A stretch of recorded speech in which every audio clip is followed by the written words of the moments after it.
Wonderful. Thank you all so much for being here this evening. This is a community workshop that is being conducted by the City of Los Angeles. And the focus of the workshop tonight is sea level rise planning, which is being done as part of the local coastal program update for the community of Venice. We appreciate you being here, and your fellow community members appreciate you being here to stay informed about this very important topic, and importantly, to provide input and feedback on what you think is best in terms of handling this evolving condition that we are facing in many of our coastal communities. And you're in the community, you live here, some of you work here and have businesses here, and so you're really the community experts, and you have a lot of valuable information that needs to shape and form the adaptation planning that needs to occur to address and be proactive about sea level rise. So thank you so much, and let me just tell you a little bit about the workshop this evening. So first I will introduce the team, and we have, and I'll just ask team members to raise their hands. We have staff here from the City Planning Department with the City of Los Angeles around the room, and we also have the consultant team. Dudek is leading the planning for this process, and then we have Moffitt and Nickel also on the team, and Aaron's here with Moffitt and Nickel. You probably saw Aaron if you've been here the last two workshops. And then I'm with Kearns and West, and Kearns and West is helping with the public involvement. So we have Jack there in the back, and I'm Joan. It's good to see some familiar faces here and some new faces as well. So the purpose of the workshop this evening, just to talk a little bit more about it, is to review the local coastal program update process, and to recap the results of the vulnerability assessment for Venice. Another important purpose of tonight is to share preliminary adaptation strategies that can help to offset or mitigate or avoid some of the effects of sea level rise.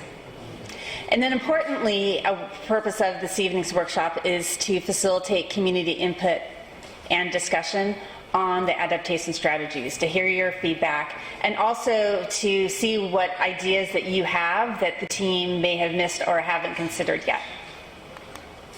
This slide shows the format for the workshop this evening, and the format is fairly straightforward. So we're going to have a presentation here in a moment, and we're going to provide information about the local coastal program, because that's really the context for the sea level rise planning. And then we're going to recap the vulnerability assessment conclusions, because that serves also as the framework for the discussion tonight. So then after laying that out for you, we're then going to present the draft adaptation strategies. After the presentation, we're going to have an open house with 6 stations that are set up around the room, and you can see them listed here. And at those stations, we will have project team members available to answer questions you have and to tell you more about the adaptation strategies that are being studied and explored. And there are different ways that you'll be able to provide input at the stations. And I'm going to say more about that when we get there, when we get to that part of the presentation, or that part of the workshop. Just a couple of housekeeping items. The restrooms are in the back of the room. And also, if you have your phone or a tablet with you, you might want to get it out, because we're going to do a really fun and meaningful involvement activity with your phones midway through the presentation. So it'll be a nice break, and it's also going to be an interesting way to get some quick feedback, so we get temperature reading from you on some of the study that's been happening and the thinking that needs to go into adaptation planning.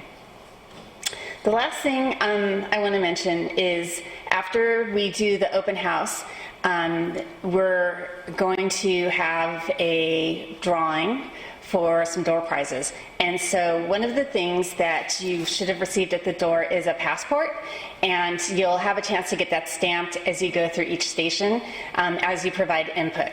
So we are asking that you stay once you get your your raffle ticket after you turn in your passport. We need you to stay for the door prize drawing. We're sort of incentivizing staying here for the first workshop in this way, and but it's also a great way just for you to absorb as much information as possible. So I'm going to explain all that again when we get to that point, but I just wanted to give you the heads up about the passport and the door prize drawing. So the last thing I want to say, because this question always comes up, is that the presentation, the slides are going to be posted on the city's website. So that'll happen within a couple of days following the workshop. So with that, I will introduce Molly Troop. She's with DUDEC, and she's going to give us a presentation. Thank you, Joe.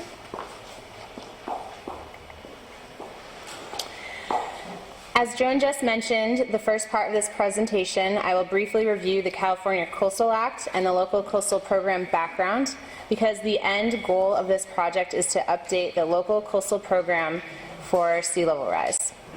Through the adoption of the California Coastal Act of 1976, the California Coastal Commission became tasked with the protection of coastal resources. The California Coastal Commission is the primary agency which issues coastal development permits, also known as CDPs. However, once a local agency, such as the city, has a local coastal program certified by the Commission, the agency takes over the responsibility for issuing coastal development permits. A local coastal program has two components, a land use plan and an implementation plan. A land use plan details the land uses which are allowed in the part of the city of the local government's area and specifies the general policies that apply to each land use. The implementation plan is responsible for implementing the policies contained in the land use plan. And the implementation plan is generally a part of the city's zoning code. As you can see on this figure here, the City of Los Angeles Venice segment has a certified land use plan from 2001, but does not have a certified implementation plan, and therefore it does not have a fully certified local coastal program. The Department of City Planning is currently updating the Venice segment land use plan to integrate sea level rise planning, hazards and risks. To learn more about this LCP process, you can visit Station 1 during the open house session of this workshop. Updating LCPs to address sea level rise is an important Coastal Commission priority, and the Commission has been providing grant funding to help accomplish this priority. As such, the overall goal of this project is to incorporate sea level rise planning in the Venice Local Coastal Program.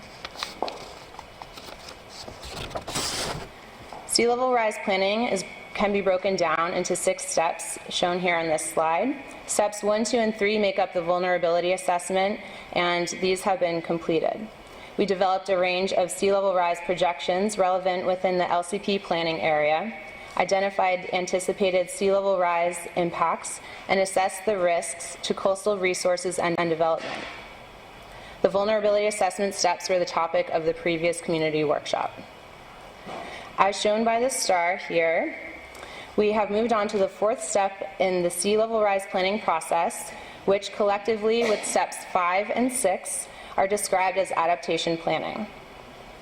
Currently, we are identifying adaptation strategies to translate into LCP policies. Next, we will draft updated and new land use plan policies and implementation plan measures for Los Angeles City Council approval and the California Coastal Commission certification. The final step will be to implement the LCP. Sharing critical information with the community and soliciting input are a very important part of this planning process, and as such, the city has been hosting workshops throughout. A workshop was held in November of last year to facilitate input and discussion on the community assets for the team to consider in the vulnerability assessment.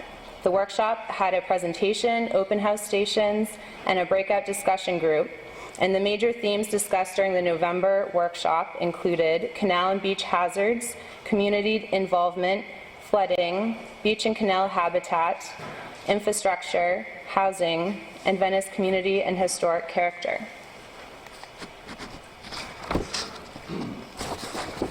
In March of this year, Coastal engineers from Moffett and Nichol presented the results of the vulnerability assessment to a large community turnout of 65 people.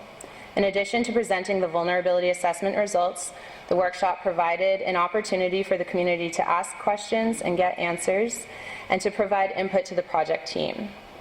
The most prevalent themes from the March workshop were questions about the pumping stations and the tide gates, flooding dynamics and implications, and prospects for development regulation modifications.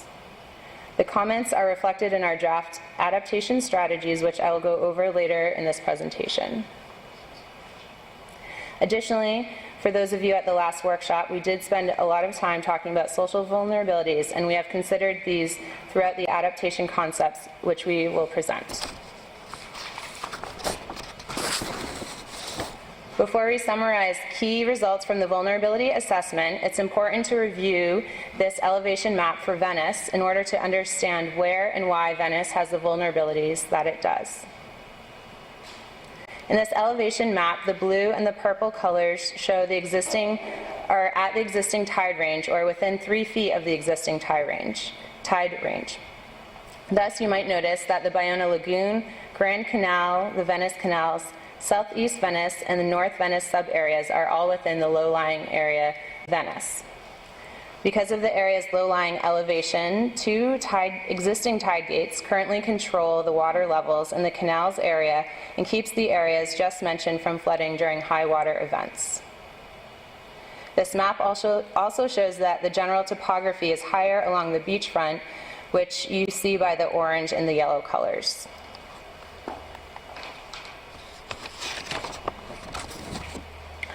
Various assets in Venice will be exposed to different types of coastal hazards because of the topography just described from the previous slide. For example, the assets along the beachfront, such as the sandy beach, outfalls, and the lifeguard headquarters, may be exposed to wave action and beach erosion. Assets in the low-lying inland areas, such as the Venice pumping plant, the Venice Canal sub-area, those have the potential to be exposed to inland flooding, particularly where and when the water does not have a place to drain. This sequence of maps walks through the overall map results of the vulnerability assessment for Venice. As I advance through the maps, you'll notice 2 main changes. The blue area around the canals, which illustrates inland flooding in the low-lying area of Venice, expands as sea level rise increases. And the second area of interest is the sandy beachfront. You will notice that erosion increases with increasing sea level rise, which effectively reduces the beach area available. As we go through these maps, remember that these maps show anticipated sea level rise without adaptation strategies in place. This first map on the screen shows the extent of potential flooding today with current sea level rise and a hypothetical tide gate malfunction, or a large rain event coinciding with high ocean water levels. The second map shows the extent of coastal and inland flooding with 1.6 feet of sea level rise, which we could potentially see around the middle of the century. Here, the flood potential expands north across Venice Boulevard into North Venice. The map corresponds with our short-term sea level rise risk rating, which I'll discuss a little bit later. Our next sea level rise scenario illustrates 3.3 feet of sea level rise, and the current science suggests that this scenario could occur around or between 2060 and 2100. Here, the inland flood potential expands across Abbot-Kinney Boulevard and into Oxford Triangle. We also see coastal flooding along the boardwalk in the Venice Recreation Center.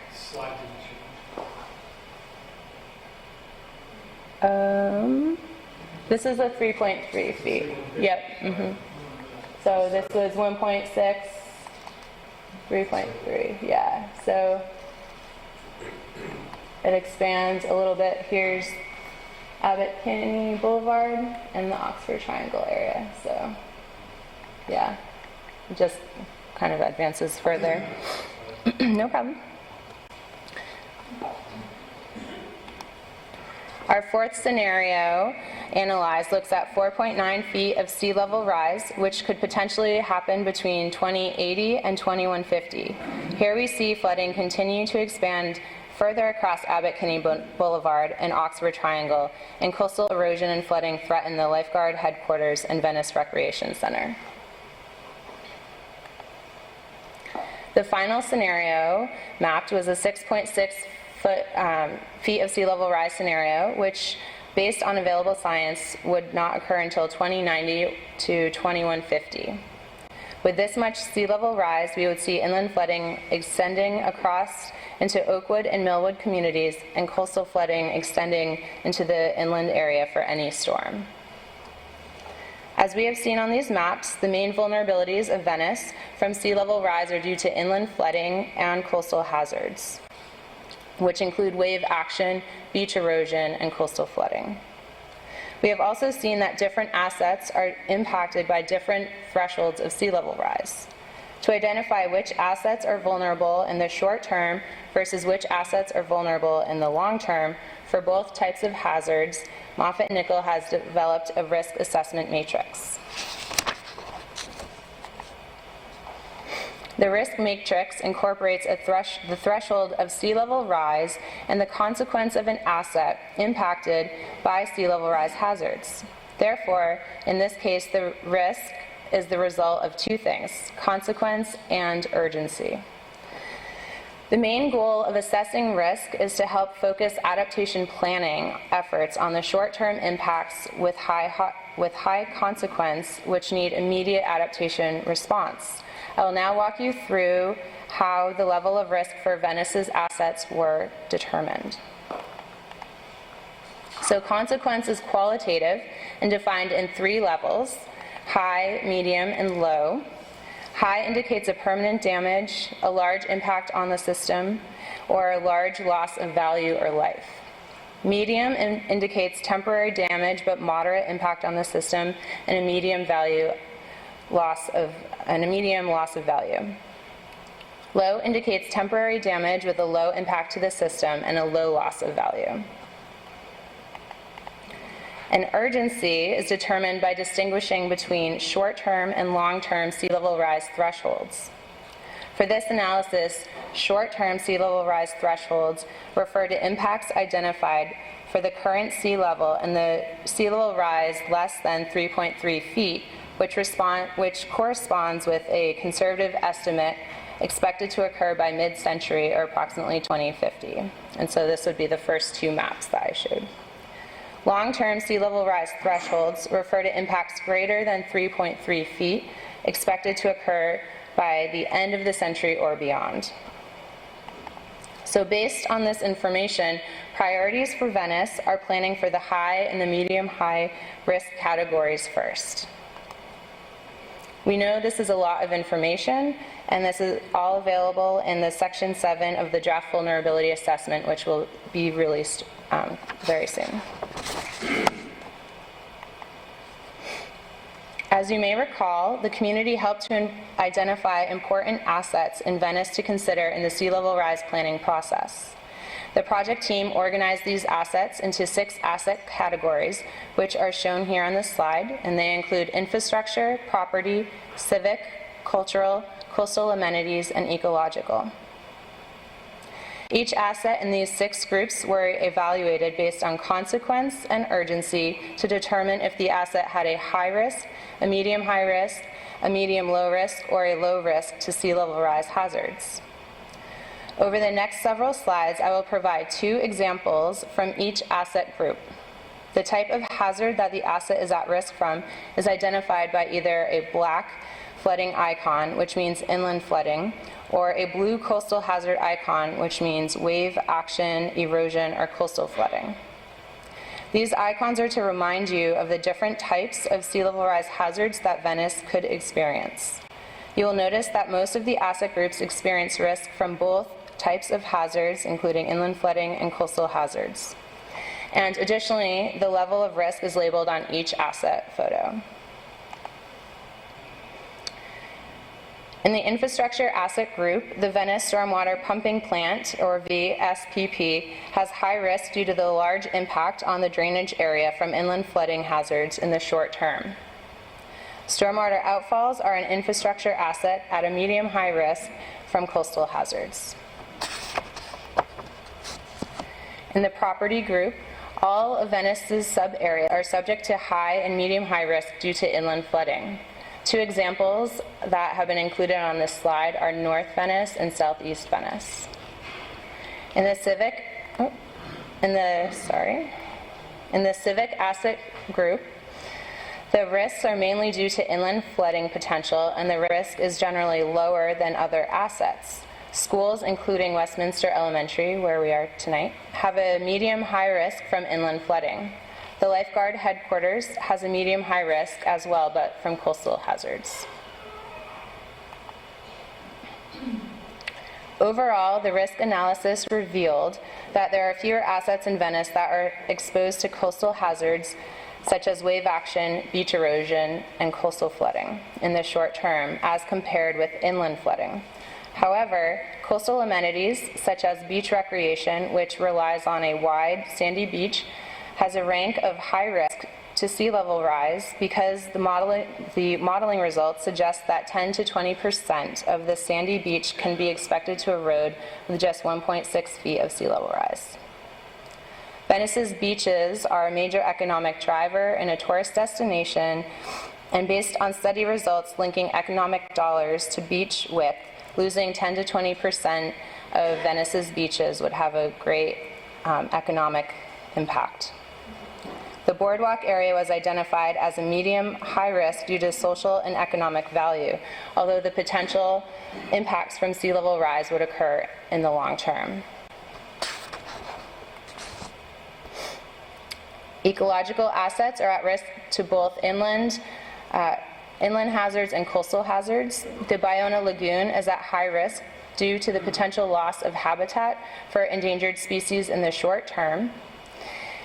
And the sandy beach habitat was also determined to be at high risk due to potential impacts to the habitat that the California snowy plover and the California least tern rely on. Finally, in our sixth asset group, the Venice Canals Historic District has a short-term sea level rise threshold due to its low elevation and direct proximity to the canals. The consequence of flooding is considered medium because the impacts to the accessibility and character of the canals are expected to be temporary in the short term. Coastal historic monuments are considered to have a long-term sea level rise threshold because flood projections indicate that a 100-year storm could not reach the monuments until 3.3 feet of sea level rise, and the consequence of damage is considered medium due to the short duration sea level rise exposure. So now that I've gone over all of these hazards, I will pass it on to Hagu for a few questions.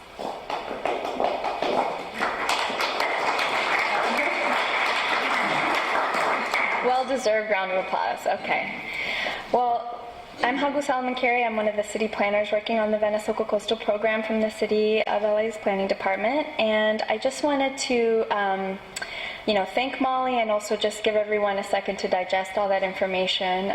The draft vulnerability assessment will be made public soon, and that was a great recap, but again, it was a lot of insight. And so what we wanted to do at this point is kind of ask everyone to take a deep breath and maybe just step back and look at this from a 30,000-foot level and ask ourselves some of the larger ideological questions when faced with a changing community as a result of climate change and sea level rise. So what we're going to do is ask you to take out your device, your cell phone or your tablet, and participate in some live polling as we ask you some of these bigger questions that will be facing you and your families and future generations of Venice.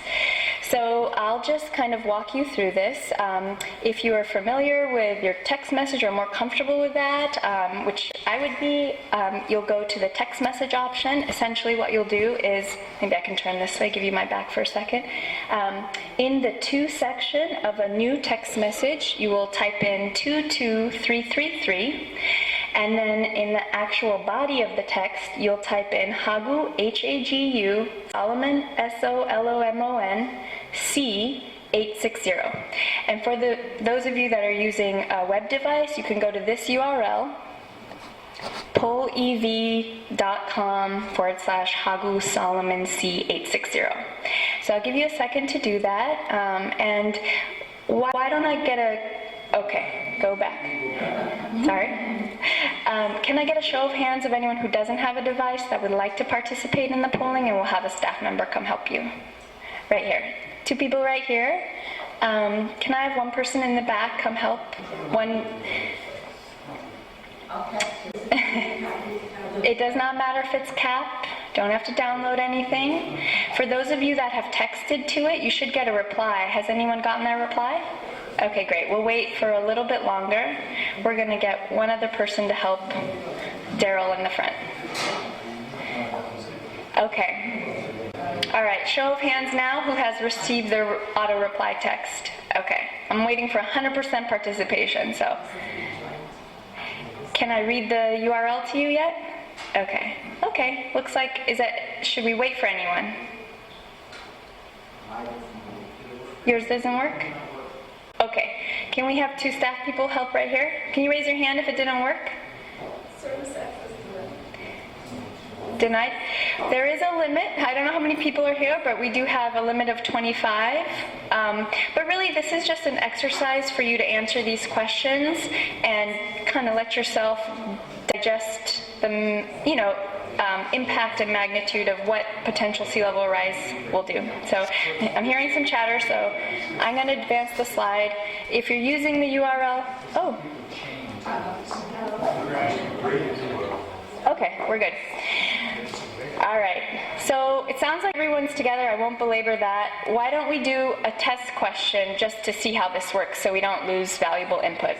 So to get it started, let me just get a quick poll.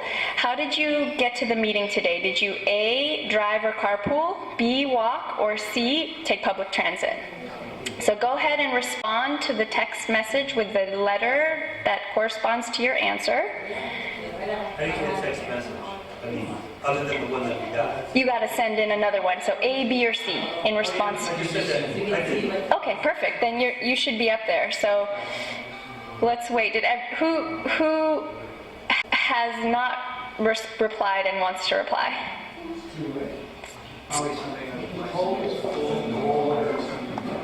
Okay, it looks like a lot of people drove or carpooled. No one took public transit. All right, that's okay. We forgive you. Okay, let me get everyone's attention because now we're going to focus on.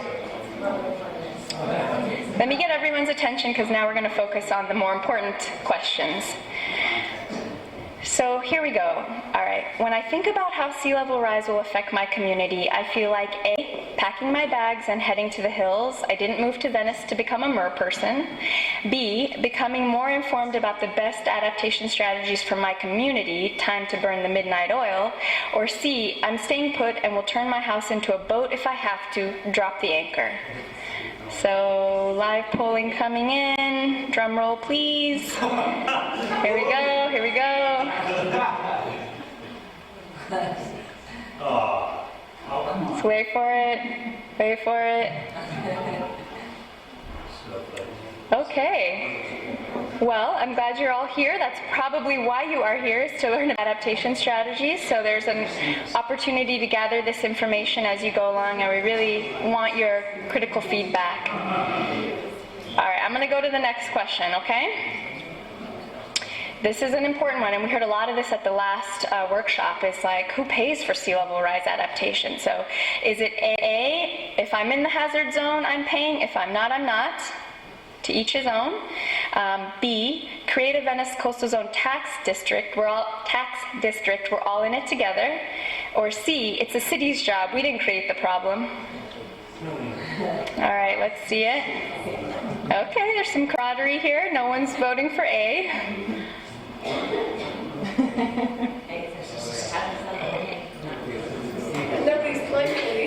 No one's claiming it.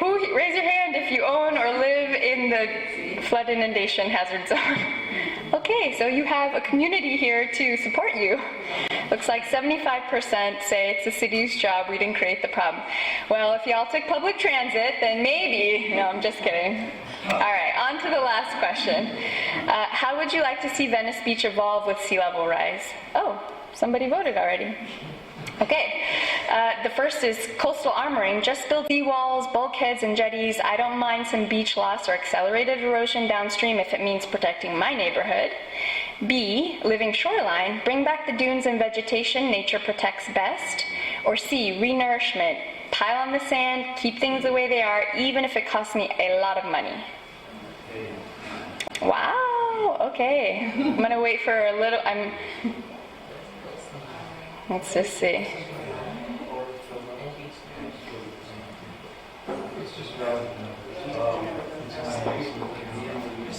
This one takes a little time to enumerate on. Is this really an either-or proposition? Always stays? That's a good question, and one that I don't necessarily have the answer to. We're here to collect feedback. There's certainly several adaptation strategies that can be used in concert with each other. There are some that might be exclusive to one another, but that's the kind of insight we are going to have to kind of consolidate once we hear from everyone in the room. All right, so it looks like living shorelines is a preferred alternative by 68%, and that's definitely something the Coastal Commission has pushed for, more softer approaches to protecting beaches, and I think there was a question.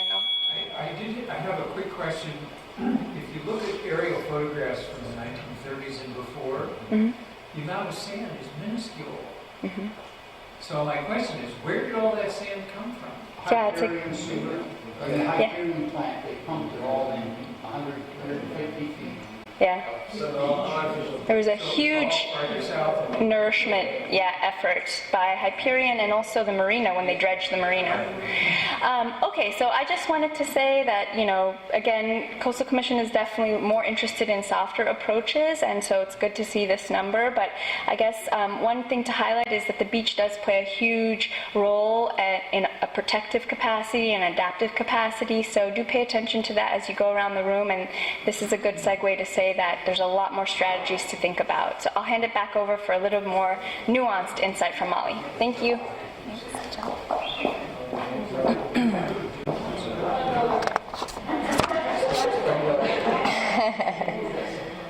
All right. Thanks for that, Hagu. So moving on to adaptation. Since we have identified all or many of the hazards that could impact Venice now and increasingly so into the future, we'll move on to discuss the next step in our planning process, which is adaptation. In this context, adaptation can be thought of as avoiding or minimizing risk to coastal development and coastal resources. The Vulnerabilities Assessment's risk matrix laid out the foundation for understanding the urgency or sea level rise threshold and the consequence, high to low, of adaptation planning efforts. Although we are only at the beginning of the stage for identifying adaptation strategies, we're able to start planning for those assets in Venice which have a short-term sea level rise threshold and a high consequence.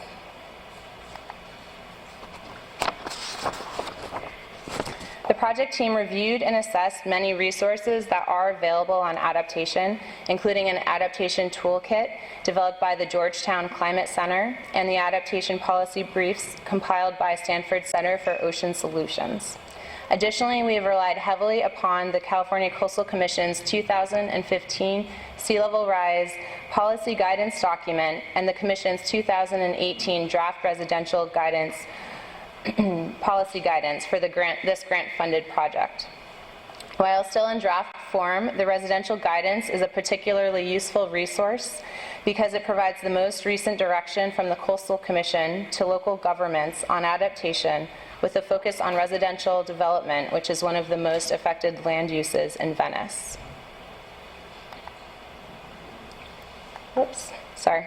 There are many ways to talk about adaptation. There we go. And for the purposes of sharing this information with you today, we have divided 22 potential adaptation strategies into 4 general concepts, which are here on this screen. And these include increased resiliency, development and permit standards, community scale adaptation, and build knowledge. We compiled all strategies associated with each concept into a matrix, which will be displayed at the four different adaptation stations around the room. Many of the adaptation strategies in each category apply across many of the asset categories. And similarly, many of the adaptation strategies will also address hazards from both inland flooding and coastal hazards. We will be discussing these draft adaptation strategies at the stations during the workshop portion of this program, but first I will go over the main concepts and an example of each.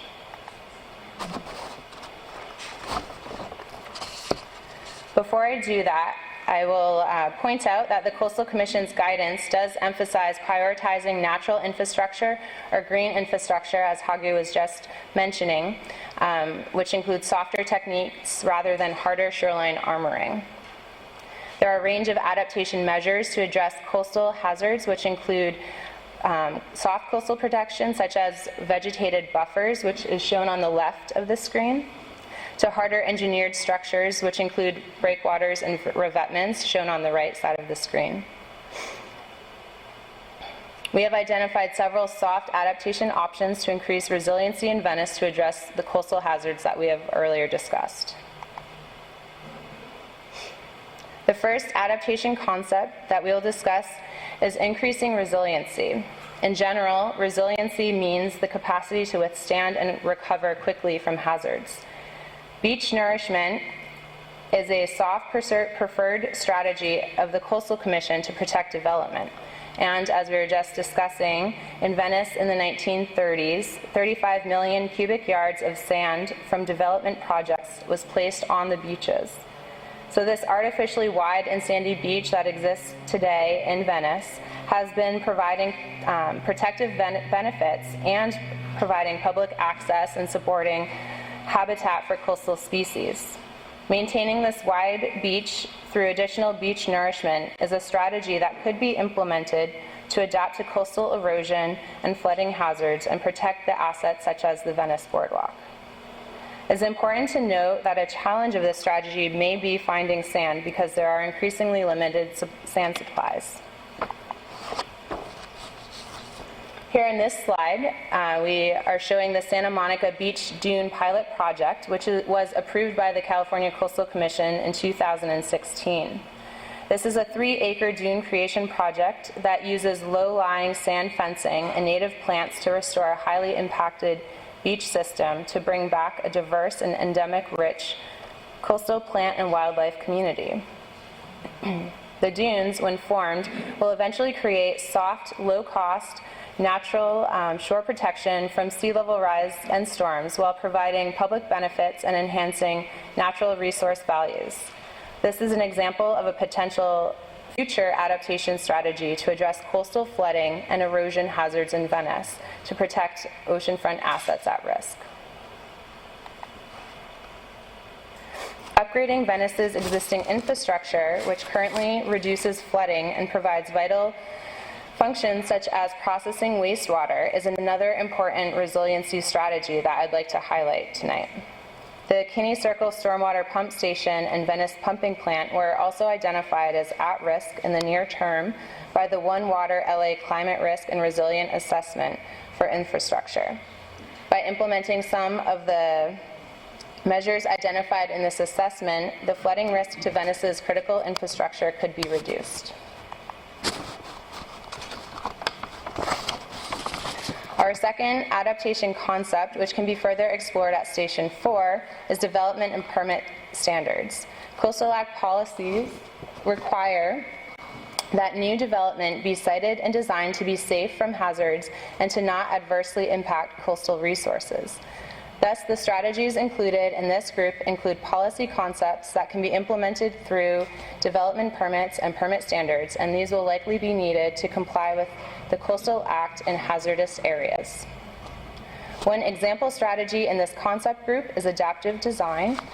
This strategy refers to designing homes to accommodate flooding through elevating structures and flood-proofing designs. These kinds of strategies can help to protect structural damage in the short term. The house illustrated on this slide was built on Stinson Beach, which is just north of San Francisco. It shows an elevated home engineered and designed specifically to withstand floods, tsunamis, and sea level rise.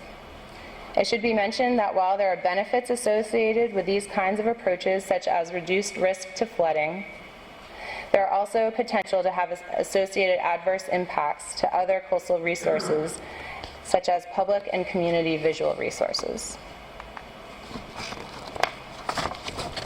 Station 5 focuses on several strategies that are described as community-scale adaptation.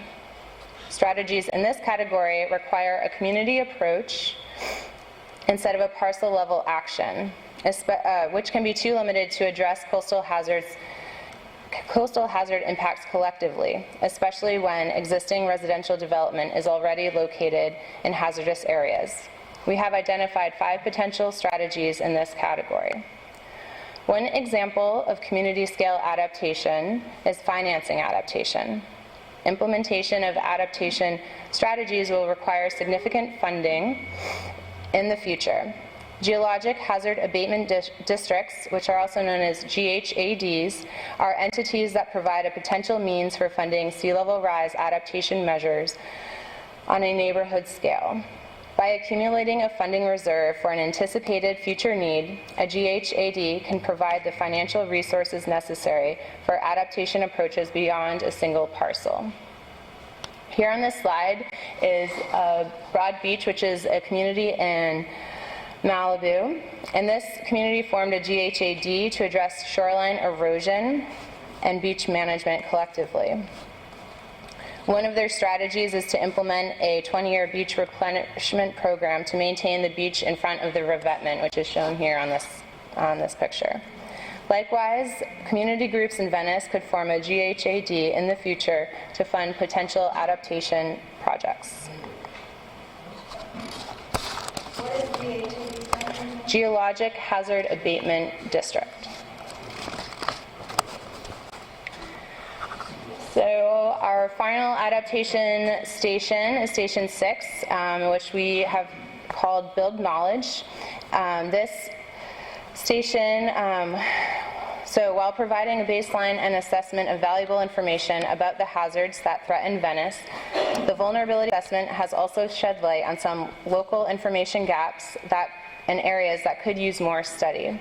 Additionally, climate change and sea level rise is a quickly evolving field, and as resources become available or when it's appropriate, vulnerability assessments could be regularly updated.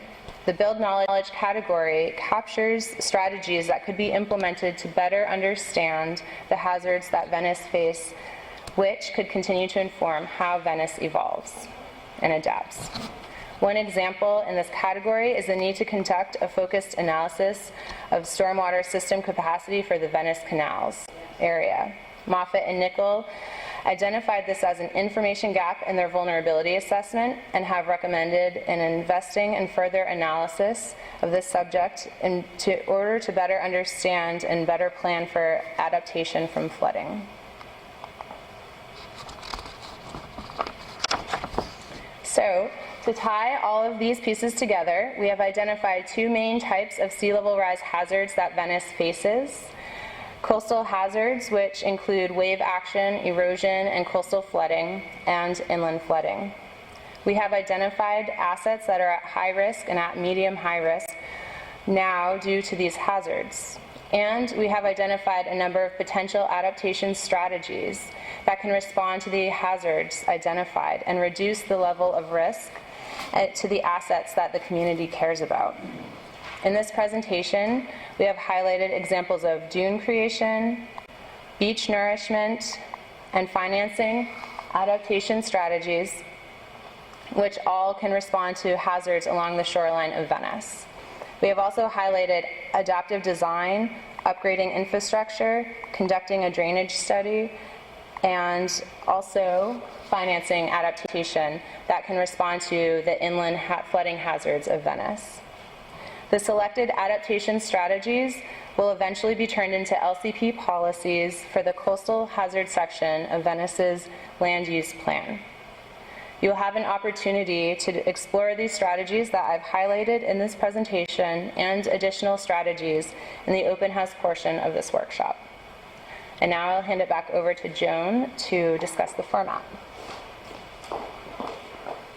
Molly, thank you so much for the presentation. There was a lot of technical information and planning, and you put it in a way that made sense to us, so thank you. I'm going to give you some information about how we're going to proceed with the open house, and bear with me, I have a couple of things to show you. So this is something that you should have received when you registered. It summarizes the different adaptation strategies, includes those examples that Molly highlighted in the presentation, and you'll see that they're broken into the different stations.